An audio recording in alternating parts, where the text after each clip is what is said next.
एक गरीब लड़के की दिल को छूने वाली कहानी। मेरी माँ बीमार रहती है और तेल डालकर दिया जलाने लायक मेरी परिस्थिति नहीं है, बस इसलिए मैं यहाँ आकर पढ़ता हूँ। तुम मुझे देखकर मुस्कुराए क्यों? मैंने पूछा। क्योंकि आप भगवान हैं। वो बोला। ऐसा नहीं है, मैंने कहा। नहीं, आप भगवान ही है। वो बोला। चलो वो सब जाने दो, मुझे बताओ क्या तुमने खाना खा लिया?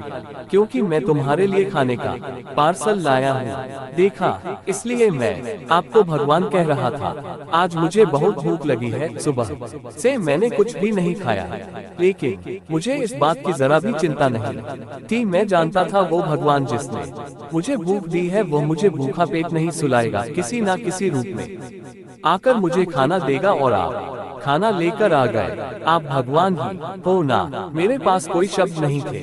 अनजाने में ही मेरे हाथों पुण्य का काम हो रहा था। हर दिन कर्जे में डूबे होने के कारण ऊपर वाले को, उस भगवान को कोसता था। आज उसने मुझे ही भगवान की उपाधि देखकर शर्मसार कर दिया था। आधा खाना खाकर उसने आधा बचा लिया और मुझसे बोला कि सर आप 10 मिनट यही ठहरिए, मैं यह खाना मेरी माँ को देकर आता हूँ। मंदिर से कुछ दूर एक पुराने घर की तरफ जाते हुए मैं उसे देखता रहा।